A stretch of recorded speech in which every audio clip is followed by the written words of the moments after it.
Merci de votre présence. Donc, je répète un peu les règles du jeu pour ceux qui nous rejoignent au fur et à mesure. Pensez à couper votre son, hein, pour votre micro pour ne pas interférer lors des présentations. Bien sûr, aujourd'hui, c'est un webinaire consacré à ChatGPT. Vous allez avoir donc deux intervenants, deux Alexandre, hein, on ne l'a pas fait exprès, donc Alexandre Mauroir et Alexandre Radenac, qui vont se présenter tout à l'heure eux-mêmes, puisque c'est eux qui vont prendre la main pour la présentation. De manière à, on a voulu un webinaire plutôt interactif et vous allez pouvoir poser des questions. Mais ce que je vous demande pour poser vos questions, comme on est nombreux, c'est d'utiliser le chat ou de lever la main, hein, comme on dit, avec le petit logo qui va bien. Et durant la présentation, on sélectionnera au hasard, hein, un, deux ou trois ou quatre d'entre vous pour participer en live à une démonstration de ce que peut donner ChatGPT. Voilà.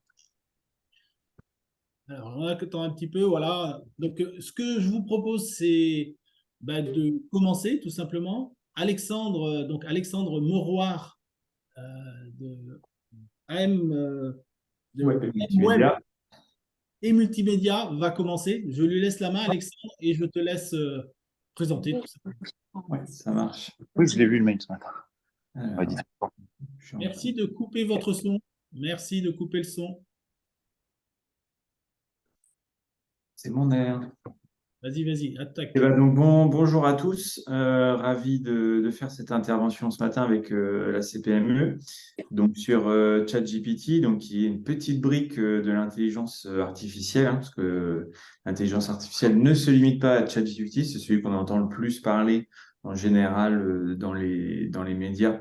Mais si on dit l'intelligence artificielle, c'est ChatGPT, forcément, on n'a qu'une toute petite brique de l'intelligence artificielle. Et vous aurez l'occasion d'en découvrir plus si vous serez présent à la rentrée économique la semaine prochaine, car ce sera de l'intelligence artificielle au sens le plus large. Au sommaire d'aujourd'hui, donc ChatGPT, qu'est-ce que c'est? Un petit peu l'historique de sa création, comment y accéder, et puis également, parce que c'est toujours mieux d'imager ses propos pour voir un petit peu la puissance de ChatGPT, des exemples concrets et interactifs, c'est-à-dire qu'on essaiera d'échanger avec vous sur des demandes qu'on pourrait faire à ChatGPT et comment on le formule, comment on y accède, comment on le formule et comment on retraite cette information derrière. Et puis, bien évidemment, comme tout outil, qu'il soit multimédia ou non, les limites, les risques, et puis une conclusion justement de comment aborder ChatGPT et, entre guillemets, l'utiliser de la bonne manière. Donc, juste pour me présenter, mon collègue ne devrait pas tarder à arriver. Moi, je m'appelle Alexandre Morba. Je suis dirigeant d'AM Web et Multimédia et également AM Formation. Donc, AM Web et Multimédia est une agence de création de sites Internet en Normandie et AM Formation, un organisme de formation sur toute la thématique du numérique. Je ne sais pas si Alexandre est arrivé ou pas. Si, Si, là. Ah voilà, parfait, très bonne transition, c'est à toi. Donc bonjour à tous, je me présente donc à mon tour, je suis navré pour le retard, j'ai des gros soucis de circulation. Je suis donc Alexandre Radnach, je suis le dirigeant d'une agence de communication web qui est située à côté du Mémorial. Trois axes de métier, la communication traditionnelle, de tout ce qui est création graphique, print, etc. Tout l'axe qui est vraiment notre cœur de métier du web, donc que ce soit la conception, la création de sites, l'audit. Ou le troisième axe, tout ce qui permet de développer le trafic sur le site, où on va trouver ici le référencement, les campagnes Google, l'animation des réseaux sociaux du site, etc. Voilà, je pense que ça complète la présentation. Et nous faisons partie de la commission numérique, si tu peux dire un petit mot sur la Tout à commission. fait. Donc, Alexandre est vice-président et moi-même, je suis président de la commission numérique, qui est donc une commission qui réunit des membres ensemble tous les mois. On se réunit une fois par mois pour travailler sur des problématiques justement liées au numérique en entreprise et apporter de l'information aux adhérents, et proposer diverses activités. Donc, ça peut être aussi bien des ateliers que des séances d'échange, comme ce matin, un webinaire. La semaine prochaine, on a aussi un événement. Enfin voilà, il y a différentes façons d'apporter du conseil, de l'information aux adhérents de la CPME par le biais de cette commission. Je ne sais pas si Nicolas, tu veux compléter quelque chose là-dessus. Non, non, juste peut-être tu peux faire, mais je veux pas polluer votre intervention, un petit point sur le dispositif expérience et puis allez-y, hein, enchaînez, pas de souci, Alexandre. Oui, oui, non, mais on peut en parler. C'est intéressant parce que c'est un dispositif qu'on a lancé, enfin testé en tout cas assez récemment et qui consiste à en fait se réunir donc entre membres de la commission autour d'un chef d'entreprise qui a des problématiques particulières et qui sait peut-être pas forcément à qui s'adresser. Donc il apporte sa problématique et puis les experts lui répondent en toute bienveillance et confidentialité aussi, puisque c'est peut-être aussi l'occasion parfois de confier des sujets qui sont pas forcément évidents. Donc voilà, c'est vraiment un dispositif qui est intéressant et qui permet aux gens parfois de se débloquer de certaines situations. Et gratuit, et Et voilà. c'est gratuit, voilà, exactement. Alors, c'est parti, Alexandre, je te passe les slides. Ouais, ok, c'est cool, super. Je sais pas, je reprends juste parce que du coup, je suis en train.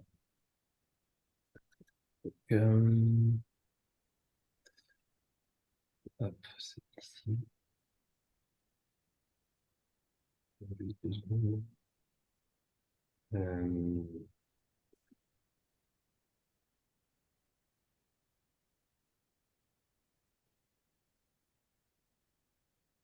Connexion en train de se faire, ça arrive. Non, c'est moi qui suis connecté. Hop, je réunis juste mon bureau pour bien voir tout en même temps. Voilà. Donc l'idée qu'on a eue avec Alexandre quand on nous a demandé de préparer cette intervention-là, c'est qu'on s'est dit que ce serait assez intéressant et amusant de laisser, pourquoi pas, justement, cette intelligence artificielle se présenter elle-même. L'idée en fait de ChatGPT, je pense que vous avez tous au moins entendu parler récemment de cela, c'est que c'est un programme informatique donc, qui est accessible en ligne par divers biais qu'on va évoquer juste après. Donc vous pouvez y accéder soit au travers de votre navigateur, soit au travers de votre téléphone, puisqu'il y a aussi une application.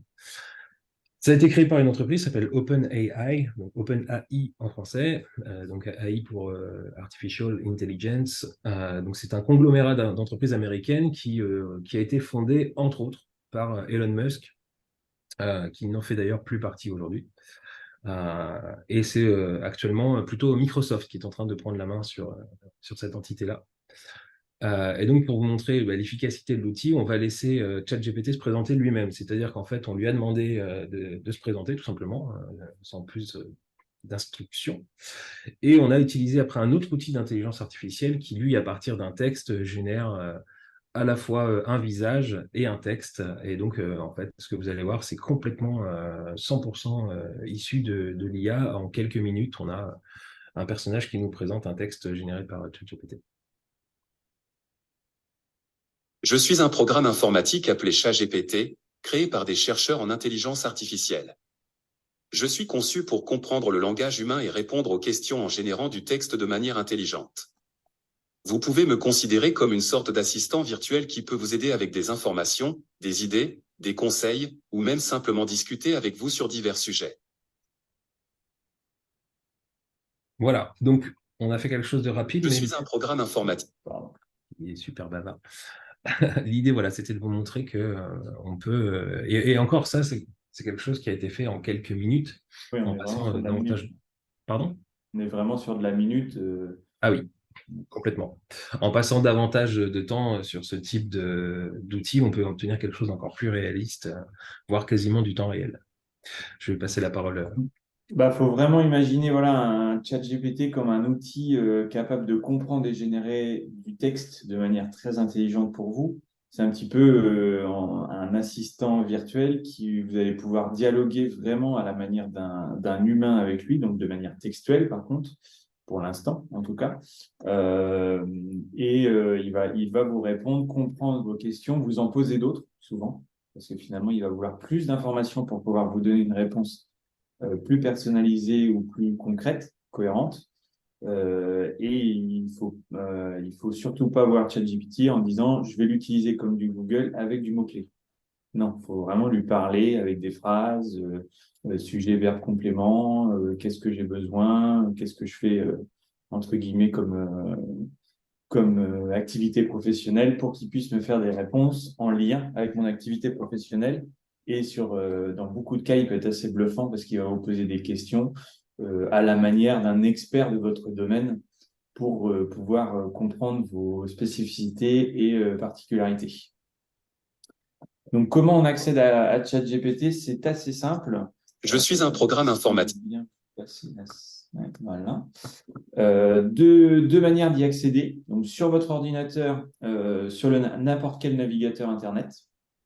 Donc, on verra tout à l'heure que je vais le faire en live pour accéder sur Google, vous tapez ChatGPT. On verra que je ne vais pas vous dévoiler la suite. Juste pour dire également qu'il existe une application sur mobile, donc Android et iOS pour tous les appareils Apple.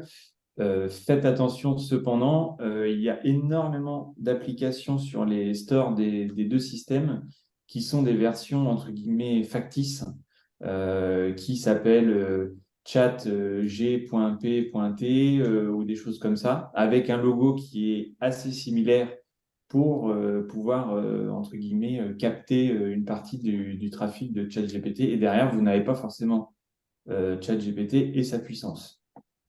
C'est surtout le point qu'on voulait aussi aborder pour la partie mobile. Donc, c'est vraiment pour vérifier si vous téléchargez la bonne, vous avez toujours le nom de l'éditeur de l'application qui est marqué pas loin des notes en général. Hein.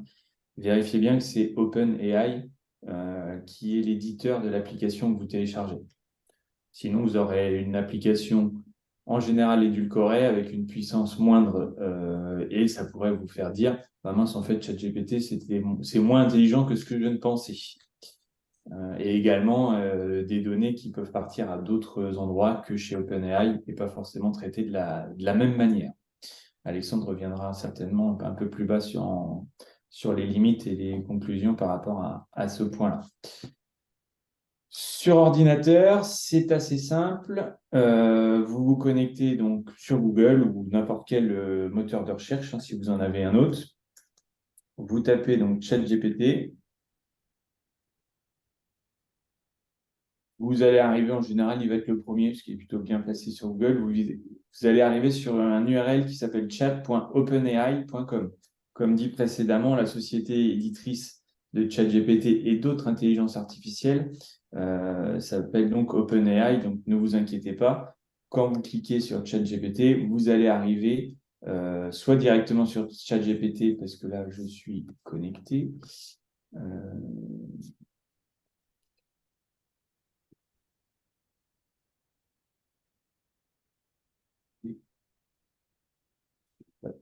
ChatGPT en étant même non connecté. Ici, vous allez arriver sur, donc bien vérifier que vous êtes sur chat.openai.com et là, vous inscrire ou vous connecter si vous avez déjà un compte. Donc, il fait la liaison avec compte Google, compte Microsoft, etc. Vous n'avez pas forcément besoin de redonner toutes les informations. Si je mets sign up ici, il va me proposer Google, Microsoft et Apple, sinon l'adresse mail avec un mot de passe. Et vous êtes prêt à utiliser l'application. Alors, l'application OpenAI, donc ChatGPT, est pour l'instant uniquement en anglais, mais vous allez voir que l'effort de traduction en anglais va être minime parce qu'après, tout le moteur d'intelligence artificielle, vous allez pouvoir lui parler en français. Ça va être juste les boutons, comme là, voilà, email adresse, continue, et puis quelques boutons qu'on va voir dans l'interface après, qui va être en anglais. Mais normalement, même sans être bilingue ou même avec quelques notions, même je dirais presque zéro notion en anglais, vous êtes capable de vous en sortir avec ChatGPT sans souci. Donc, une fois que vous êtes connecté, vous allez arriver sur une interface comme celle-ci, avec toutes les discussions que vous allez avoir avec ChatGPT. On en parlera tout à l'heure. En fait, à chaque fois que vous allez devoir lui demander des nouvelles choses, pas forcément en lien avec des précédentes informations. Vous allez pouvoir commencer un nouveau fil de discussion avec lui, un nouveau sujet. Et ensuite, tout va se passer au niveau ici, comme une messagerie un petit peu instantanée, un petit peu comme les SMS.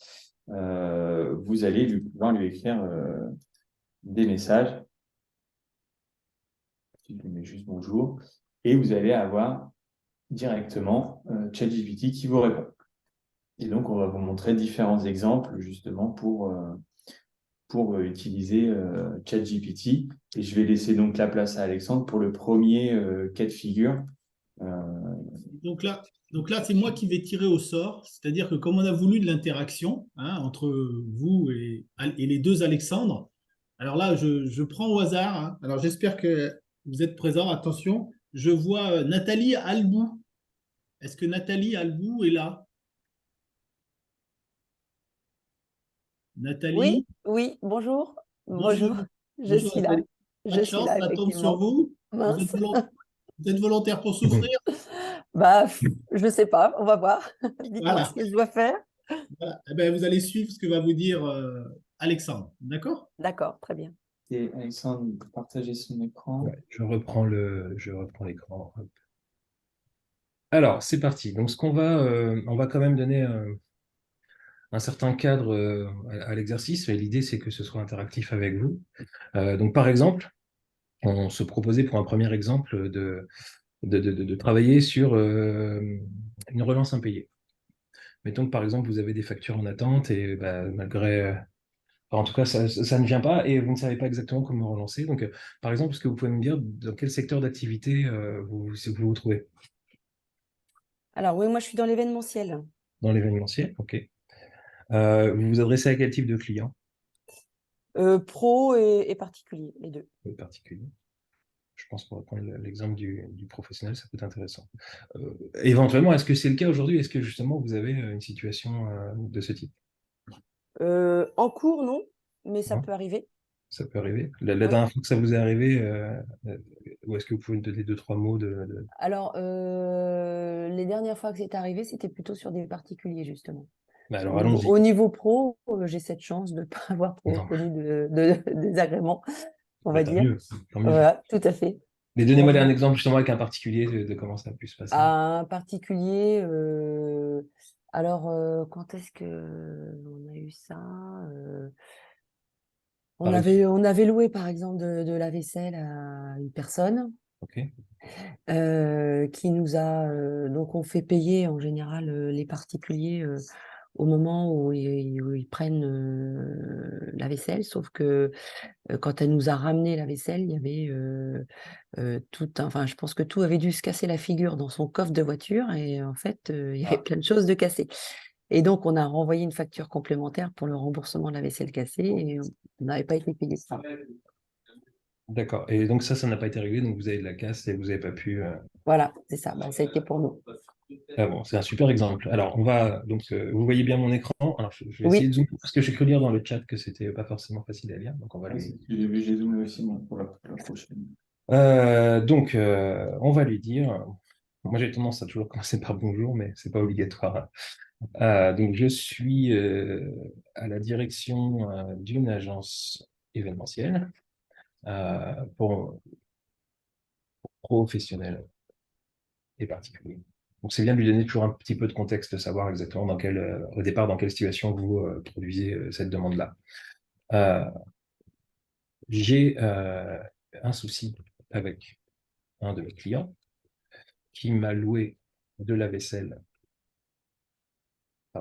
et qui, lors de la restitution, comment dire, m'a rendu beaucoup en fait de vaisselle cassée. Malgré une facture complémentaire envoyée il y a, on va dire, un mois. Là, évidemment, on peut préciser les réelles dates. Hein. C'est même intéressant de donner des choses très précises parce qu'il va les réutiliser vraiment dans le contexte. Très bien. Aujourd'hui, je reste en situation d'impayé. Voilà. Donc là, on lui a donné le contexte. Maintenant, on va ajouter écris-moi une lettre de relance pourquoi pas, on peut lui dire un peu comment on a envie qu'elle soit, vraiment polie mais ferme, pour que la situation se règle rapidement. Donc là, il va vous préparer le corps de texte.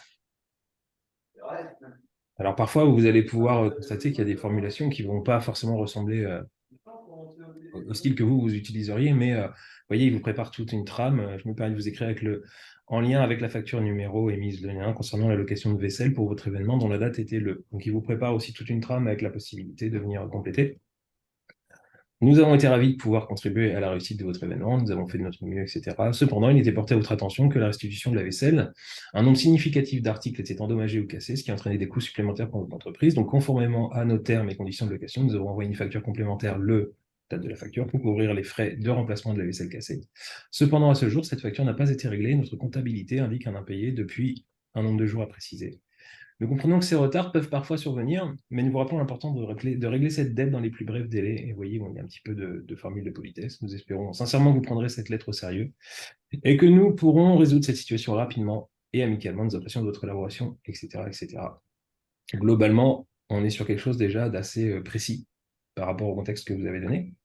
Mais peut-être qu'aujourd'hui, là, dans ce que je viens de vous lire, vous ne vous reconnaissez pas exactement dans ce qui s'est passé. Vous en pensez quoi, Nathalie? Bon, moi, je trouve ça incroyable. Je trouve ça incroyable. Moi, si j'avais fait un courrier, il aurait été beaucoup plus court. Ouais. Alors, des fois, ça peut être intéressant de raccourcir ce qu'il fait, mais c'est vrai qu'il en met parfois beaucoup. C'est peut-être parce que je lui ai demandé d'être poli. Donc ça peut arriver que du coup, il exagère sur les formules de politesse. Et on peut peut-être lui demander de faire plus court. Alors, exactement. Tu me coupes l'herbe sur le pied. Si justement vous trouvez que c'est un peu long et que ça fait vraiment. Il le dit à la fin, n'oubliez pas d'adapter cette lettre en fonction de votre situation. Mais alors, je vais lui dire, c'est super. Ça c'est toujours intéressant de donner un petit peu de feedback à l'outil pour qu'il sache ce qu'il a fait, si ce qu'il a fait, c'est bien ou pas. C'est super, mais peux-tu me faire un courrier, disons, de moitié moins long? Et normalement, sans lui repréciser quoi que ce soit d'autre, il fait le lien avec notre conversation d'avant et il va nous produire un courrier vraiment sensiblement plus court, voyez, qui va quand même reprendre Ah oui. la notion de, voilà, malheureusement, malgré notre facture complémentaire, nous n'avons toujours pas reçu votre paiement, nous comprenons des circonstances peuvent survenir, voilà. Il est beaucoup moins rentré, par contre, du coup, dans le contexte de la vaisselle cassée, mais je peux très bien lui dire, alors, c'est bien, mais resitue quand même la question de la vaisselle cassée à la restitution. En fait, vous lui parlez vraiment comme si c'était... Ah oui, c'est incroyable. Donc là, lors de la restitution de la vaisselle, il a été noté un nombre significatif d'articles cassés. Conformément à nos termes et conditions de location, vous avez fait, voilà. Vous voyez, il a fait quand même beaucoup plus court que la première, mais il a remis ce morceau de contexte qui avait disparu dans la version plus courte. Et ça va vite, en fait. C'est même pas très compliqué, il n'y a pas besoin de lui réexpliquer, il comprend tout seul que vous êtes dans un fil de conversation, donc il garde une logique, en fait, d'un élément à l'autre. Ce qui n'empêche pas qu'à la fin, il va falloir quand même copier, coller, réadapter, et peut-être corriger 2-3 formulations qui ne sont pas les vôtres, mais c'est quand même un gain de temps assez considérable, quoi. Ah oui, c'est incroyable la rapidité d'exécution et comment il arrive à comprendre très rapidement, parce que ce qu'on a demandé, c'était pas, on n'a pas mis grand-chose. Non. Et il a tout de suite compris, et si on rectifie, pareil, en quelques mots, il rectifie hyper rapidement. J'avoue que c'est scotchant. Et je peux très bien, par exemple, changer complètement de contexte. Finalement, fais-moi une relance, on va dire, sur un ton, une première relance, on va dire. Fais-moi simplement une première relance sur un ton assez léger et ajoute le nom de la personne, de point, monsieur Eric Dupont.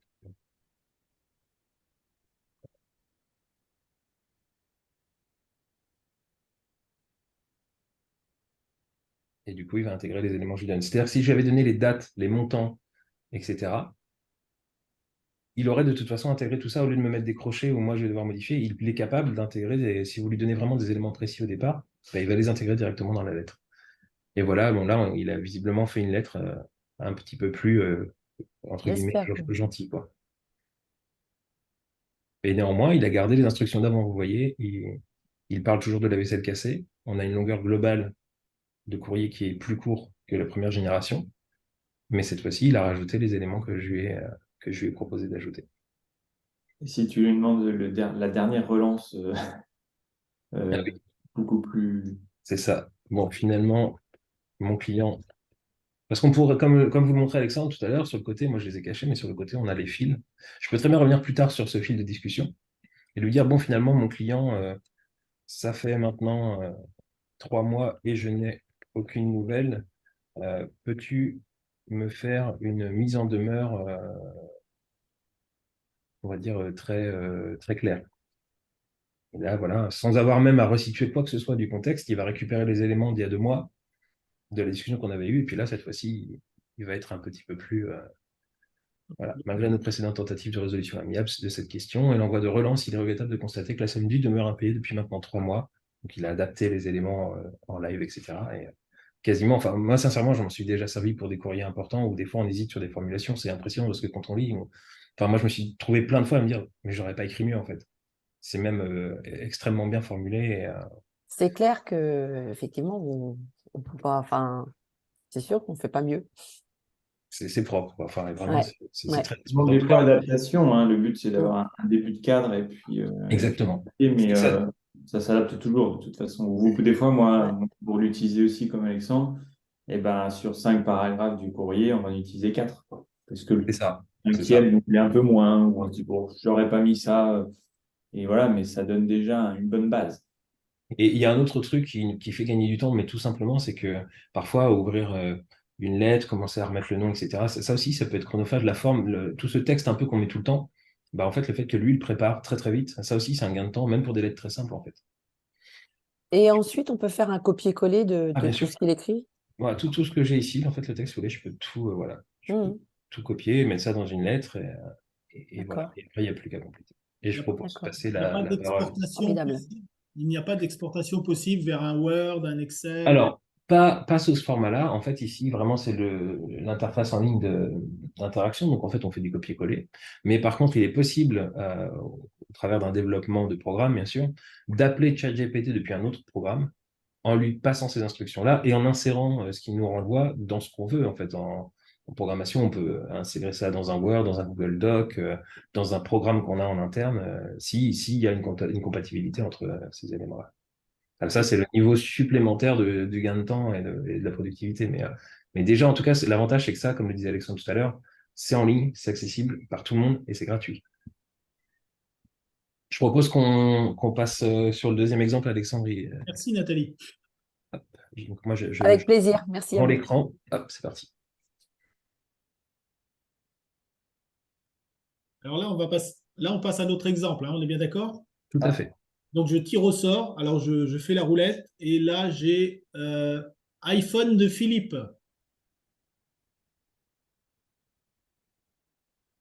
iPhone de Philippe, une fois, deux fois, trois fois. Il est parti prendre un café. Alors, Là, c'est peut-être le micro non, qui est coupé. bah oui, mais il m'entend quand même, normalement. Ouais, après sur les iPhones, je sais que c'est pas forcément pratique. Bon, alors j'ai Julie Fouquet. Pas de chance. Oui, je suis là. Ah, Effectivement, le son était coupé. voilà. Bonjour Julie. Bonjour. Je vous ai choisi parce que c'est le nom de ma fille. Prénom de ma fille. Voilà. Bon, c'est pas du hasard alors. Ah, si c'est pas du hasard, faut relancer. Ouais. Ne vous inquiétez pas, on va en retirer d'autres. Ah bon. Alors, je vous laisse dans les mains d'Alexandre, Julie.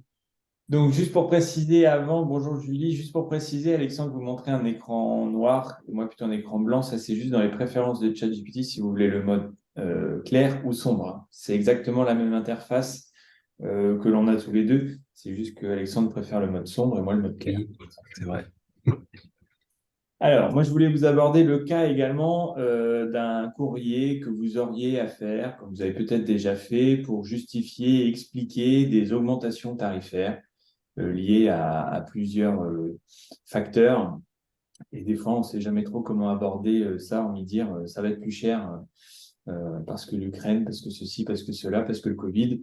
Bon, des fois, on se dit Covid avant d'autres, donc les clients aiment bien des fois un petit peu plus de détails. Et là, ChatGPT, il va vous faire le courrier, mais éventuellement, par rapport à votre secteur d'activité également, il va pouvoir vous proposer éventuellement des débuts de piste de pourquoi vous allez augmenter ou vous avez augmenté vos tarifs et voir dans quel cas vous allez vous y retrouver. Donc, je vais faire le même exercice qu'Alexandre. Je vais vous laisser juste me donner, vous demander votre secteur d'activité pour commencer. Alors, moi, je fais du coaching. D'accord, donc du coaching. Dans quel domaine?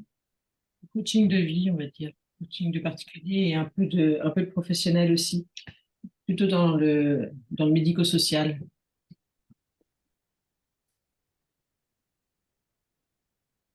Social. D'accord. Est-ce que vous avez augmenté vos tarifs récemment? Mes tarifs à moi, non. Non. C'est une facturation à la séance, à l'heure, sur un forfait? Mais ça dépend. Ça dépend. Pour du particulier, oui, c'est une facturation à l'heure. Et en entreprise, ça dépend un petit peu du. Vous vous déplacez ou c'est des Je peux me déplacer. patients ou coachés? Vous déplacez chez eux ou c'est eux qui viennent? Ah non, le particulier, c'est dans mon cabinet. Et puis en entreprise, c'est plutôt moi qui me déplace.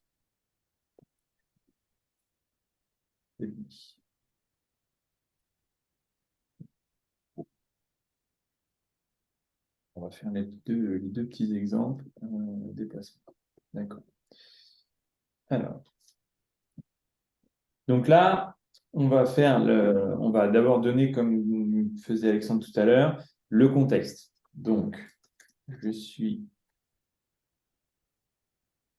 une coach de vie à destination des particuliers et professionnels. Puis deux fois sur la mauvaise touche. Dans le secteur social.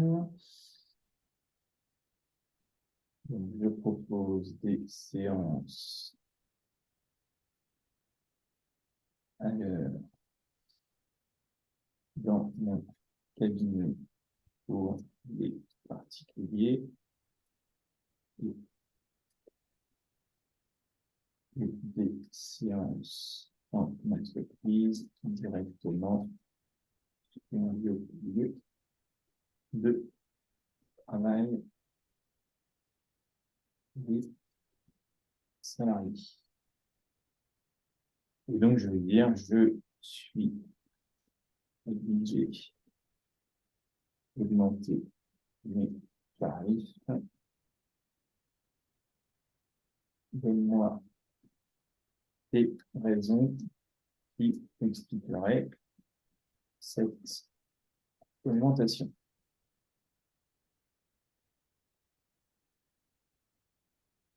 Donc là, il va me sortir des raisons possibles, par exemple, pour guider un petit peu sur. Je vais remettre un petit peu, parce que je trouve des choses très vite.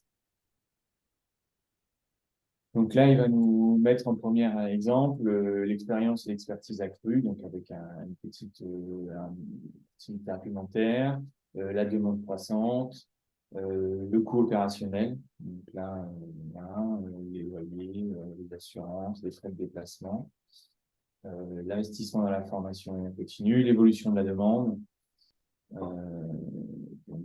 Voilà, il va nous proposer. Là, on est dans le domaine des secteurs d'activité, donc il ne va pas nous parler d'augmentation de la matière première ou des choses comme ça. J'aurais fait la même chose, par exemple, je vous montrerai tout à l'heure si je prends un nouveau fil d'actualité pour un secteur comme par exemple la boulangerie, bah, il va vous donner des réponses complètement différentes. Ça va pas être des réponses formatées. Là, on est dans le secteur du service, donc il va nous donner des informations par rapport au service. Et donc, par exemple, si jamais je ne suis pas assez, je me dis oui, bon, il m'a donné 7 exemples qui ne sont pas forcément très, très probants par rapport à ce que moi je recherchais, je peux très bien lui demander que me donner encore quelques exemple.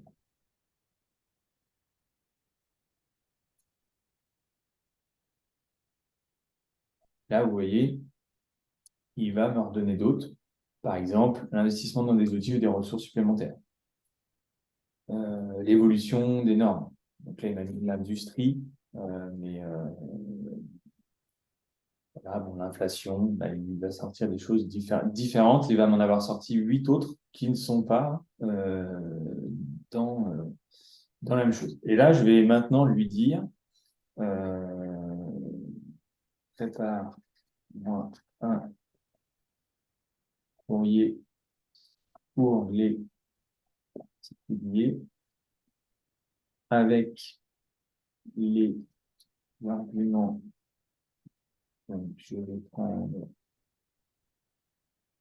par exemple, les coopérationnels, donc le 3, juste les arguments coopérationnels.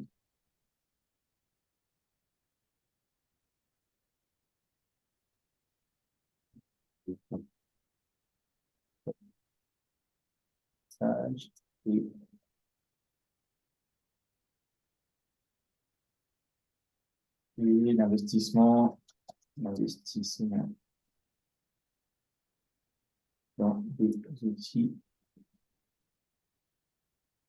supplémentaires. Le deuxième message.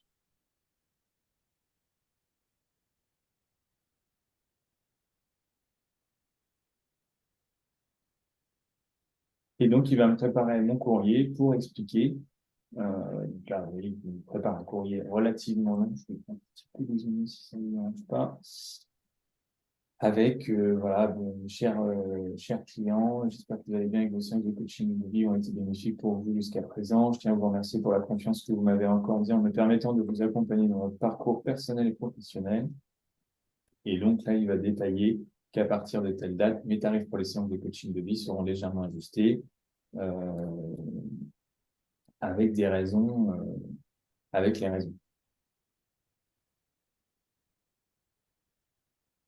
Et donc, par exemple, là, on parle, il a automatiquement fait tout seul la légère augmentation, parce qu'on ne lui a pas précisé, entre guillemets, il essaye un petit peu de temporiser. Je vais mettre, on parle ici d'une augmentation de 5 € de l'heure de séance. Peux-tu me refaire le courrier avec cette information et un peu plus court.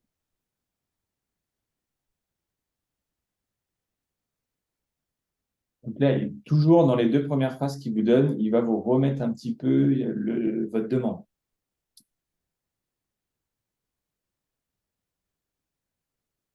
Donc là, vous voyez, on lui a demandé beaucoup plus court, donc il va être beaucoup plus synthétique également, comme tout à l'heure, par rapport à notre courrier. On parlait également des professionnels. Je peux très bien lui dire, il me faut également un courrier pour les professionnels.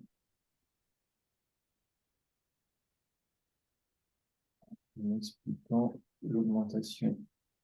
Donc là, en lui donnant plus pourquoi vous voulez augmenter, sans lui demander, par exemple, en expliquant l'augmentation des frais de déplacement, par exemple, carburant,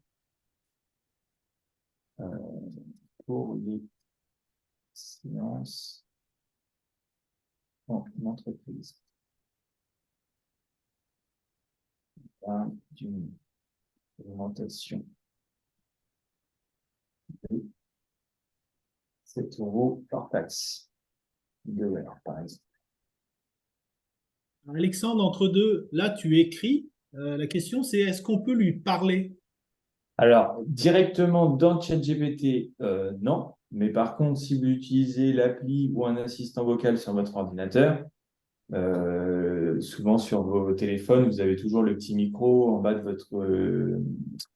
votre clavier comme quand vous écrivez des messages, vous appuyez, le téléphone va faire la synthèse vocale dans la zone de texte. Donc, vous pouvez très bien lui parler. Et de la même manière, sur des ordinateurs, si vous avez activé la petite synthèse vocale à chaque zone de texte possible. Donc, bien sûr, vous pouvez... Alors, si je peux me permettre d'intervenir, c'est rigolo que tu poses cette question-là parce que sur le mien, j'ai installé une extension qui a été développée qui s'appelle Talk to ChatGPT. Je peux vous faire voir si vous voulez, après l'exemple d'Alexandre, où typiquement, c'est au-delà du micro, c'est interfacé avec ChatGPT, tu lui parles, il transforme, il te répond, tu peux lui reparler aussitôt. Et du coup, il y a cette interaction vocale possible. Et la question portée surtout, c'est Philippe qui n'aime pas taper sur un clavier. C'est surtout ça. Ouais. Non, mais je vous ferai voir après sur le troisième exemple. Voilà, donc là, pour les professionnels, donc là, on est plus sur un ton professionnel. On parle d'augmentation des frais de déplacement avec le prix et les raisons qui expliquent les carburants, l'engagement vers la qualité, avec voilà. Et il va nous avoir préparé le courrier de la même manière. Donc là, on a montré 2 exemples de courrier, mais on peut très bien on aurait pu s'arrêter sur de la réflexion avec lui. Qu'est-ce qui me ferait augmenter mes tarifs? Ou comment justifier mon tarif de temps pour telle activité.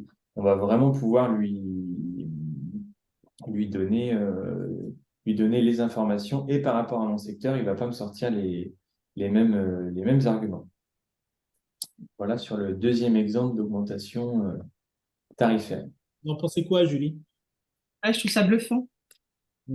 Bluffant. En fait, je suis venue par curiosité parce que je me demandais un peu comment ça fonctionnait, mais j'étais persuadée que pour mon boulot, ça me serait d'aucune utilité. Mais en fait, oui, on peut l'utiliser Partout. partout, autrement, ouais. Et je suis bluffée aussi par la rapidité du truc, de la réponse. Je vais lui demander. Donc, ce que je vous propose, parce que le temps avance, on a prévu un cas libre, c'est-à-dire le faire en live. Et je prends au hasard. Hein. Attends, Jean-Philippe, Attends. Pardon. est-ce que je peux te proposer quelque chose? Parce que j'ai préparé justement un truc par rapport au troisième. Vas-y. Il faudrait juste que je reprenne la main. Juste pour répondre un petit peu à Julie, quand c'est comme ça aussi, par rapport à votre métier, vous lui faites votre petite présentation sans rien lui demander, vous lui envoyez votre présentation et derrière, vous pouvez très bien lui demander dans quelle tâche tu pourrais m'aider en tant que coach de vie. Et là, elle va vous donner des exemples, par exemple. Donc, bon, vous avez des parties vous avez un métier assez spécifique, donc il y a des parties où il va penser qu'il doit être coach de vie. Oui, je pense qu'il a compris ça. Il a compris que tout En était fait, coach il de vie. devait être coach de vie, mais ça peut vous donner aussi de l'argumentaire, par exemple, dans les tâches. Parce qu'en fait, souvent, le ChatGPT va se mettre dans votre peau. C'est-à-dire, vous dites, je suis coach de vie, il va dire, bon, bah, faut que je réponde comme une coach de vie. Et donc là, il va vous donner surtout l'argumentaire de pourquoi une coach de vie. Enfin là, l'argumentaire commercial de pourquoi une coach de vie, je pense que vous en avez quelques-uns qui peuvent vous aider. Et dans d'autres situations, si je lui avais tourné la question un peu autrement, il aurait mis les courriers de relance, ceci, cela. Donc, c'est pas forcément que du courrier. Ça peut être du conseil, oui. Ça peut être du conseil. Ok. On laisse la main à l'autre Alexandre. Je récupère. Alors, donc, je reprends ici. Alors, tout d'abord, pour répondre à la question qui a été posée il y a 2 secondes, je vais vous montrer. Vous voyez ici, j'ai une petite extension en haut à droite là, qui s'appelle Talk to ChatGPT. Donc, si je le démarre, vous voyez, voilà, là maintenant, il m'écoute. Je peux lui dire ce que je veux. Alors, je ne sais pas si vous allez entendre le retour. Alors oui, là, il m'écoute. Je vous écoute. Vous pouvez me dire ce que vous voulez ou poser vos questions. Et je ferai de mon mieux pour vous aider. Si vous avez des préoccupations concernant un éventuel retour, n'hésitez pas à expliquer davantage. Et je ferai de mon mieux pour comprendre et répondre en conséquence. Voilà, donc je vais l'arrêter parce qu'il n'arrêtera pas sinon d'écouter ce que je lui dis. Mais vous voyez, on peut très bien lui parler et avoir une interaction comme ça. Et c'est assez bluffant parce que même en arrière-plan, il continue d'écouter. Et ça m'est arrivé une fois d'avoir oublié qu'il était activé et qu'il se mette à me répondre, etc. Pour le troisième exemple, j'ai préparé une petite requête où je dis en gros à ChatGPT, je suis en train de présenter un webinaire dont voici la liste des participants, sachant que nous avons déjà interrogé Nathalie et Julie. Peux-tu nous donner au hasard le nom d'un nouveau participant à interroger? Et alors là, voilà. Donc là, oui, bon, alors peut-être pas du coup, mais il me propose par exemple. Voilà, enfin là c'est un peu, c'est pour, voilà, il me propose d'interroger par exemple Sébastien Hamon sur une thématique libre. Après, je sais pas, c'était juste pour le truc, hein, si toi tu as une idée, Jean-Philippe. Ouais, j'ai Jean-Christian Weiss. Jean-Christian? Jean-Christian Weiss? Bon, Jean-Christian n'est pas là. Sébastien? Sébastien Hamon? Sébastien? Personne veut nous parler, en fait. Alors, peut-être vous pouvez, enfin, pour ceux qui auraient par exemple envie d'un calibre, vous pouvez aussi lever la main et, sur l'application et puis on peut vous sélectionner aussi comme ça. Si vous avez une idée d'une thématique libre que vous aimeriez qu'on traite comme ça pour voir un peu ce qu'on peut en faire. Personne lève la main? Donc, pas de main. Si, moi je veux bien. C'est qui? Pardon. Bonjour. Bonjour. Est-ce qu'il pourrait m'écrire un discours Sur quel sujet? sur la thématique de la responsabilité sociale et environnementale des Alors, entreprises? est-ce que vous pouvez me donner un peu de contexte, c'est-à-dire dans quel cadre se passerait ce... Déjà, qui êtes-vous et quel va être le contexte de ce discours? Donc, je dirige une entreprise de société concessionnaire d'autoroutes. Ok. Très engagée dans la responsabilité sociétale. Ok. Dans 10 jours, j'ai un événement qui rassemble nos parties prenantes. On organise un événement qui rassemble nos parties prenantes avec des ateliers autour de la RSE. Et donc, vous allez intervenir en tant que conférencier, c'est ça? Je vais faire un discours de clôture en fait à la fin de la Ah, journée. super. Alors, de clôture, peux-tu me l'écrire? Alors, on va quand même faire un petit sachant que. Est-ce que vous pouvez deux, trois notions vraiment que vous avez absolument envie d'entendre dans ce discours? Faut que je réfléchisse, justement, j'ai pas encore réfléchi. En tout cas, un point clé, vous dit vraiment c'est important d'insister là-dessus. Bah, c'est l'engagement individuel et collectif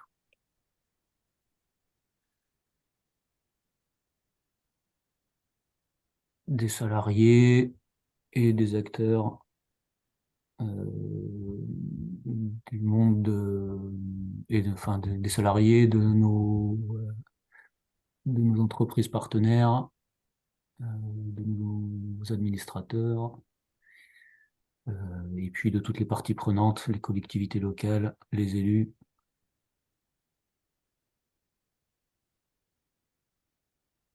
On essaye? Ouais, Je ne sais pas si vous va réussir à contextualiser, mais on peut essayer comme ça.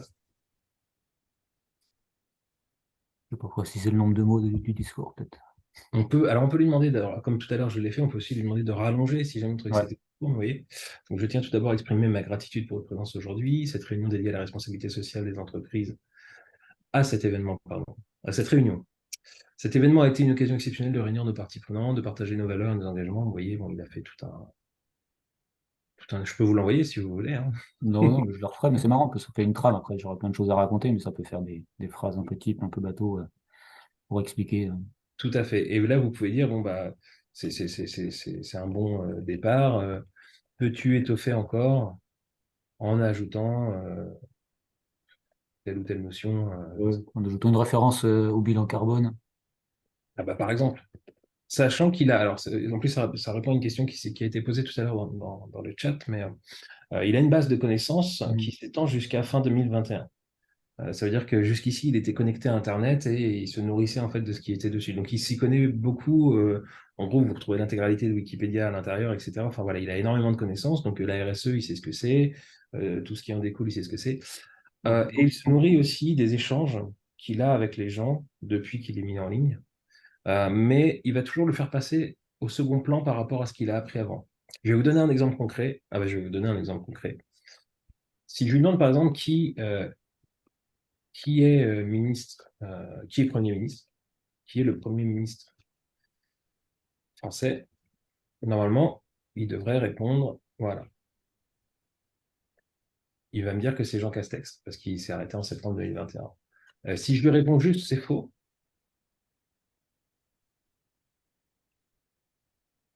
ah c'est marrant, ça a encore changé, parce que ça évolue régulièrement, mais il n'y a pas longtemps, quand on disait c'est faux, il dit je m'excuse, c'est vrai que maintenant, le Premier ministre, Elisabeth Borne, il se basait sur les mises à jour, je pense que maintenant il tient effectivement un peu moins compte de ce que lui disent les gens, et un peu plus compte encore de sa base de connaissances de départ. Mais avant, on pouvait lui dire comme ça, non, non, tu te trompes. Et dans ce cas-là, il faisait appel à une deuxième couche de connaissances qu'il avait, plus récente. En tout cas, voilà, vous avez des connaissances qui s'arrêtent fin 2021, ce qui fait que globalement, il est quand même relativement à jour sur ce qui se passe de façon générale. Par contre, si vous voulez échanger sur des éléments d'actualité récente, là, potentiellement, c'est un petit peu plus compliqué. Voilà, je suis le maître du temps. Donc, voilà, je pense qu'il faut avancer. On avait évoqué ensuite de rentrer dans quelques informations qui vont répondre aux questions qui ont été posées. Donc, de reprendre le cours de Il y la a déjà vu des questions qui vont être répondues par juste la suite sur l'aspect payant gratuit et les versions du moteur d'intelligence. Donc, ça va permettre de répondre. Ouais. On partage, Alexandre. Tu veux que je te redonne Ouais, je te passerai les slides pour la suite. Non, vas-y, t'inquiète pas, c'est bon. Hop là. Donc, j'ai vu que oui, il y avait de nombreuses questions sur, à cet endroit-ci, si j'y retourne, tout en haut, pour créer une nouvelle conversation. On avait le 3, 5 et 4. Donc là, vous êtes sur les moteurs, les versions du moteur d'intelligence de ChatGPT. Donc, dans la version gratuite, vous allez être obligatoirement dans la version 3.5 ou très limitée pour essayer la 4. Et dans la version payante, vous allez pouvoir utiliser la version 4. Donc la version 4 qui, selon ChatGPT, est plus intelligente. Alors quand ils disent plus intelligente, ça va être qu'elle va réussir à mieux situer un contexte et être capable de plus de créativité et une rapidité de réponse, sachant que comme vous avez pu le voir, nous on a utilisé tous les deux la version 3.5 et en termes de rapidité de réponse, on est déjà vraiment très très bien. Donc, Ça coûte combien? Ça coûte combien? Ça coûte 20 $ par mois. Donc 18-19 € par mois, sans engagement. Vous pouvez très bien prendre la version payante pendant un mois, l'arrêter, la reprendre quand vous avez besoin. Autre différence qui est significative entre le modèle payant et le modèle gratuit, c'est qu'en fait, sur la version gratuite, vous avez un quota d'utilisation mondiale journalier. C'est-à-dire qu'en fait, OpenAI a défini un nombre de requêtes que la version gratuite pouvait demander au moteur d'intelligence artificielle de manière mondiale. Donc, il se peut que si vous gardez la version gratuite, que de temps en temps, quand vous voulez aller questionner ChatGPT, il vous dise « Désolé, il a atteint sa capacité quotidienne d'utilisation. Merci de revenir plus tard. » Donc, il se peut que sur le modèle gratuit, vous n'ayez pas à disposition ChatGPT de manière 100% sûre. Donc, des fois, si jamais vous voulez quelque chose assez rapidement, un courrier assez rapidement, ça peut être un petit peu plus bloquant. Et donc, la version payante vous garantit la disponibilité de l'outil, peu importe le quota journalier, vous pouvez y accéder. Vous avez un outil un peu plus rapide et les dernières versions du moteur, sachant qu'attention, version 4, vous avez quand même une limite parce que dans la version 3.5, vous y aurez accès tout le temps. Et dans la version payante, donc vous avez accès à ChatGPT 4 et en ce moment, il a une capacité pour chaque utilisateur de 50 messages toutes les 3 heures. Sachant que là, on va dire que moi et Alexandre combinés, si on avait utilisé le 4, on l'a dû lui donner 7 messages pour tout ce qu'on lui a demandé. 7-8 messages peut-être. Donc voilà, et ça, ce quota change en fait en fonction de l'utilisation chaque jour. Et vous avez accès toujours aux dernières versions. Et même ce matin, en version payante, il m'a proposé d'accéder en avant-première à la version française, c'est-à-dire traduite partout. Donc, ce que je n'ai pas fait pour la présentation, parce que c'est une version C'est même pas une pré-version avant mise en ligne, c'est une version, ce qu'ils appellent alpha, donc vraiment aux prémices. Voilà la majeure différence entre le gratuit et le payant. Et donc, ce qu'il faut vraiment retenir là, c'est la disponibilité de l'outil, surtout.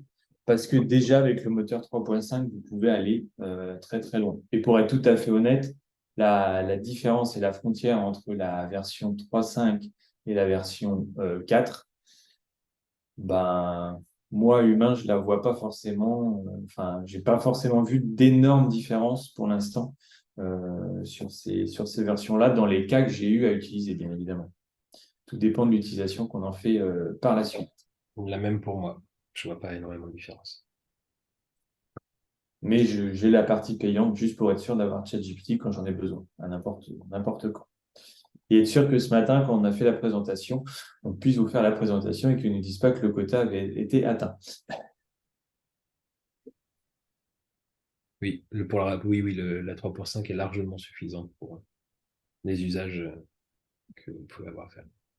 Je te laisse conclure avec ça, Alexandre, et on répondra aux questions ensuite. Tout à fait. Donc, on en a parlé de toute façon un petit peu pendant la présentation, mais effectivement, il y a quelques limites à ça.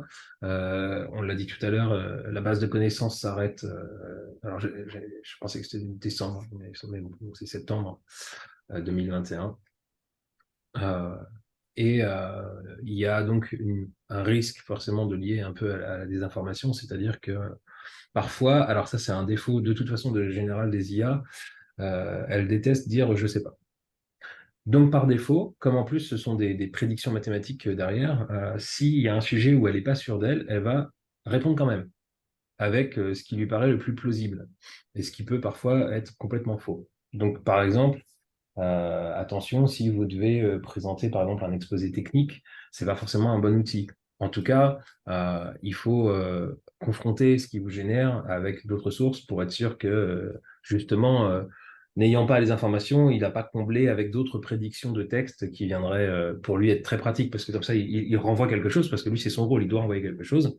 Et alors qu'en fait, non, il vous a renvoyé une invention. Donc attention à bien contrôler si vous avez déjà, attention à bien contrôler de façon générale, mais encore plus si votre demande est technique. Il faut vraiment prendre le temps de le vérifier.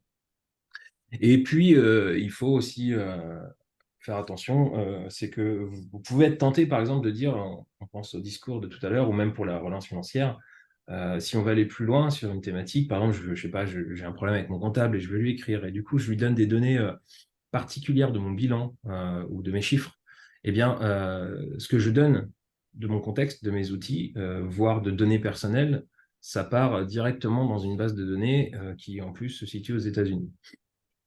Donc, faites attention à ça quand vous entrez des informations, à ce que ce ne soit pas des informations trop personnelles et qui pourraient après être réutilisées ou accédées par un tiers, par une autre requête, etc. Voilà, il faut rester quand même sur des choses un peu soft. Et puis, elle n'était pas listée parce que c'est quelque chose sur lequel je me suis renseigné j'ai eu une information il y a 2 jours, c'est qu'aujourd'hui, alors pas du tout dans le cadre de ce qu'on vous a présenté aujourd'hui, ça c'est le cadre en ligne, c'est très sécurisé et il n'y a aucun problème pour l'utiliser, vous exposez pas à ça. Mais on peut aussi appeler ce logiciel depuis un autre logiciel pour lui demander de traiter quelque chose. Et lors de ces appels extérieurs, si jamais vous vous projetez de faire développer un outil à un développeur, il faut faire très attention parce que si quelqu'un du grand public entre des données au milieu d'une requête que vous faites par un logiciel extérieur, il pourrait entrer dans ces données des instructions pour ChatGPT, pour contrecarrer la requête de départ et du coup dévoyer en fait l'utilisation que vous voulez en faire. Donc là, on est vraiment dans des cas très spécifiques où vous allez au-delà de ce qu'on vous a présenté aujourd'hui, c'est-à-dire que vous passez par un développeur pour qu'il appelle ChatGPT dans le cadre d'un programme. Mais là, aujourd'hui, il y a des réels dangers d'interception de données et des choses comme ça, voire de mise en danger d'un programme tiers, etc. Donc, vraiment à faire attention si vous allez beaucoup plus loin que les outils en ligne. Et c'est pareil, et c'est aussi pour ça que tout à l'heure, avec Alexandre, on tenait aussi à vous dire, vous voyez le logo là, il est important de bien le mémoriser parce que quand vous faites le tour des applications d'intelligence artificielle que vous trouvez dans les stores, vous avez plein de logos qui ressemblent à celui-là, mais le seul logo officiel, la seule application, c'est vraiment Celui-ci, c'est vraiment écrit ChatGPT et la société qui distribue, c'est OpenAI. Et vraiment, faites attention à télécharger la véritable application. Voilà Ok. pour cette Je partie. je propose qu'on réponde aux quelques questions qui Ouais, ont je eu viens de lieu. faire le tour un petit peu pour voir. Bon, il y en a qu'on a abordé entre-temps. Celle que j'avais vue, donc la différence entre 3 et 5, on l'a abordée.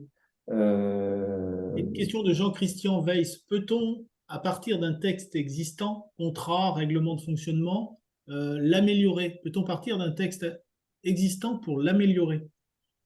Alors, Oui, je vais juste en début de réponse, je te laisse compléter. Attention justement à ce que je viens de présenter. Si vous mettez vos CGV dedans, ça dépend ce qu'il y a, mais enfin, c'est typiquement le genre de document où il faut faire attention à ce qu'on lui fournit.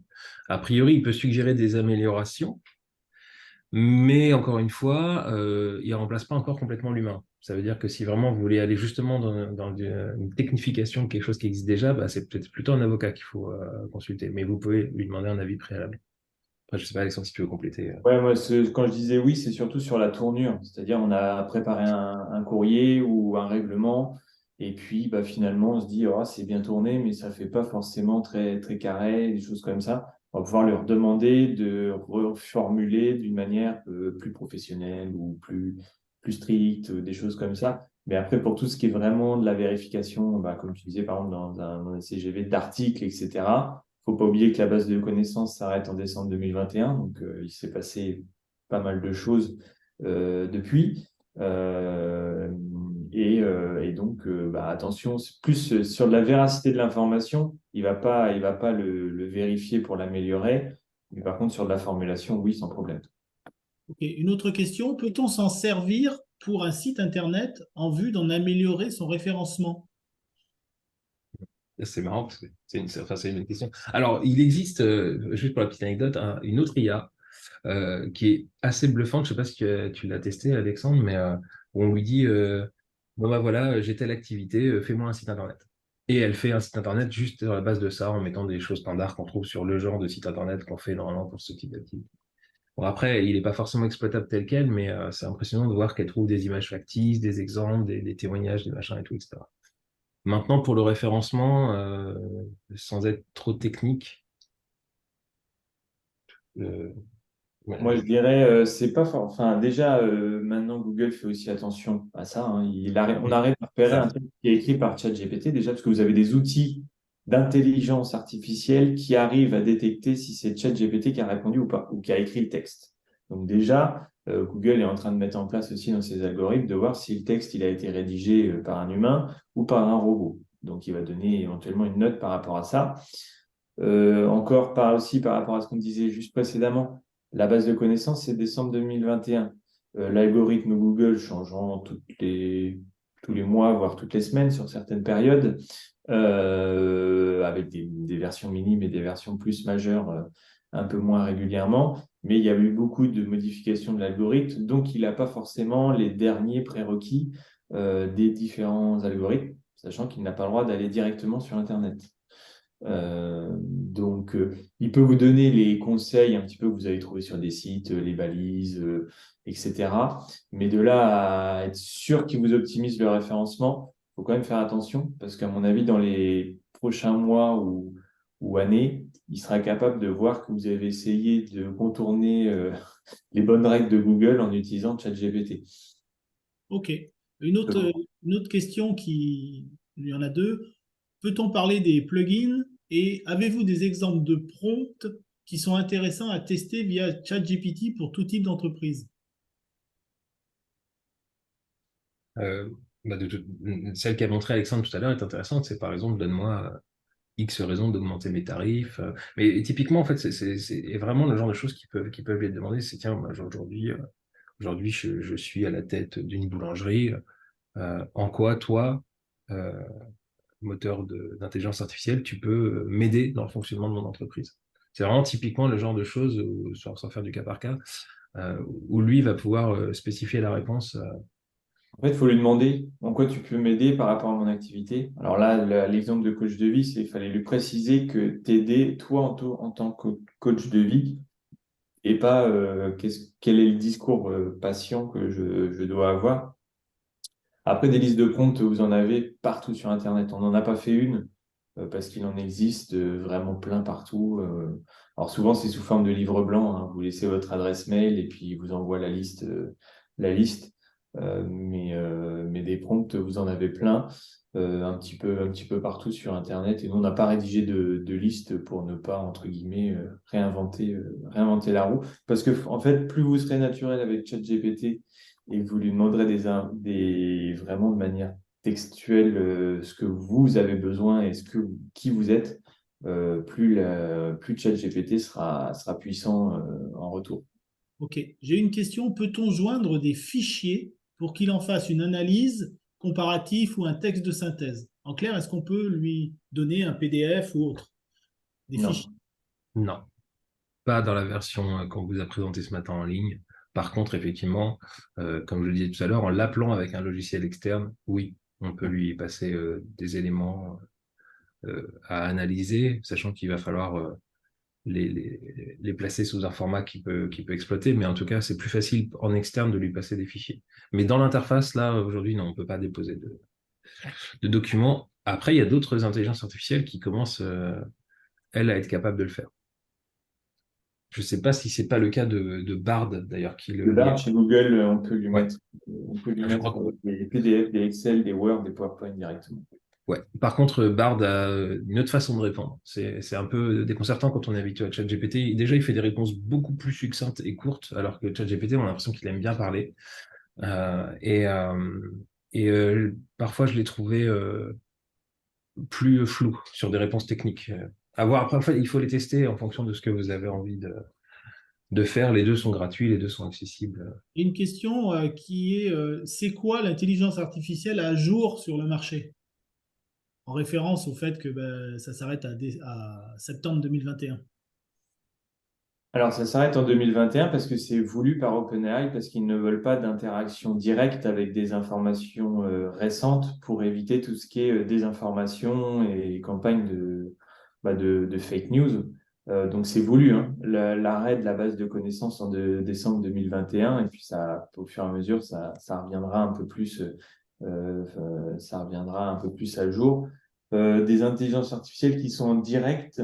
Il me semble que Bard l'est, mais à vérifier. Parce que vu que c'est Google, Bard est développé par Google et le moteur de recherche, Google que tout le monde connaît. Donc, pour moi, Bard est plus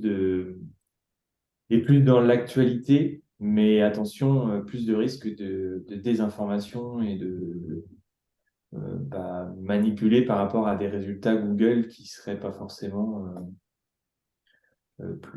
en termes de véracité d'information. Moi, je dirais peut-être plus à vérifier, parce que déjà, on dit ChatGPT, attention aux infos qu'il a, parce que la base de connaissances est plus ancienne, mais finalement, il y a peut-être un peu plus de recul que dans l'instantanéité. J'aurais tendance à dire attention à la réponse qu'il va vous donner. Je ne sais pas si tu as Je complète. Je viens de demander à Bard justement ce qu'il en était et effectivement, lui est connecté en direct. Il est connecté à Internet et aux données actuelles. Donc effectivement, et il est rigolo parce que dans sa réponse, il en profite pour taper sur ChatGPT où il dit moi, si vous me demandez qui est le président des États-Unis, je vais vous dire c'est Joe Biden. Alors si vous demandez à ChatGPT, il vous dira que c'est Donald Trump. Voilà. Ok, donc là, on en arrive à la fin de la présentation. Et pour conclure, les deux Alexandre, alors commence qui veut, vous avez 1 minute de conclusion. Vous diriez quoi par rapport à ChatGPT, son utilisation? Alexandre, ou peu importe. Peu importe. En vrai, je suis quasiment sûr qu'on va dire globalement la même chose. Donc, alors, j'y vais. Juste, ChatGPT, outil très intéressant et qui facilite le quotidien, hein, on va dire, sur des tâches administratives qui remplacera pas l'humain, hein, parce que l'humain reste. Il va pas tout faire, il va pas avoir cette jugeote humaine, comme on pourrait dire. Et comme tout outil, c'est ce que je disais lors d'un échange, lors de la présentation. Moi, je prends toujours l'exemple de chaque outil, hein, qu'il soit numérique ou pas. C'est une avancée, c'est une aide.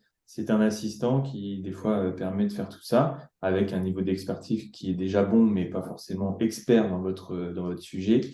Et je conclurai par une phrase, c'est comme un couteau, on peut faire la cuisine, mais on peut aussi tuer quelqu'un. Donc, il faut juste savoir bien l'utiliser et avec les bonnes valeurs. Donc, j'ai vu des messages où c'est dit, voilà, ça pouvait remplacer des assistantes, des secrétaires, des choses comme ça. Non, ça ne remplace pas des assistants, des secrétaires. Et moi, j'ai une assistante que je ne remplacerai pas par l'intelligence artificielle parce que je lui donne des tâches justement à plus forte valeur ajoutée que l'humain sait bien faire, que potentiellement de rédiger un courrier de relance. Parce que finalement, elle va pouvoir l'utiliser et me proposer ça beaucoup plus rapidement et avoir plus de temps pour d'autres tâches. Parce que contrairement à l'intelligence artificielle, nous n'avons que 24 heures dans une journée avec un temps de repos qui est nécessaire. Ouais, oui, mais effectivement, c'était une blague, hein, bien sûr. Mais je suis complètement passé, voilà, c'est ce que je disais, on va dire la même chose, hein, c'est que oui, en fait, ça peut vraiment, c'est un outil qui peut aider à gagner du temps sur des tâches ingrates, en fait, qui n'ont pas de valeur ajoutée. Et il faut l'utiliser, je pense, comme ça. C'est peut-être un assistant d'assistant, j'en sais rien. Mais en tout cas, par contre, il faut toujours faire attention à ce qu'il produit. Ça, c'est vraiment moi, ce que je dirais à la fin, c'est prenez pas ce qu'il vous envoie et, avec un copier-coller comme ça, que ce soit pour une lettre, que ce soit pour vraiment faites attention, vérifiez quand même toujours ce qu'il produit parce que ça reste un modèle mathématique et il peut générer ce qu'il veut. Comme je vous l'ai dit tout à l'heure, il n'aime pas ne pas répondre. Donc s'il ne sait pas, il va quand même dire des choses. Bon, ben, ok les Alexandres, hein, merci à vous deux, sincèrement. Voilà. Très sympa. Donc, juste pour conclure, si vous voulez aller plus loin en ce qui concerne l'intelligence artificielle, le jeudi 21 septembre, c'est la rentrée de la CPME qui se passe à Rouen, au sein de Neoma, où là, nous allons reparler de l'intelligence artificielle, mais on va élargir et on ne parlera pas que de ChatGPT. Voilà. Donc, le 21 septembre à Neoma.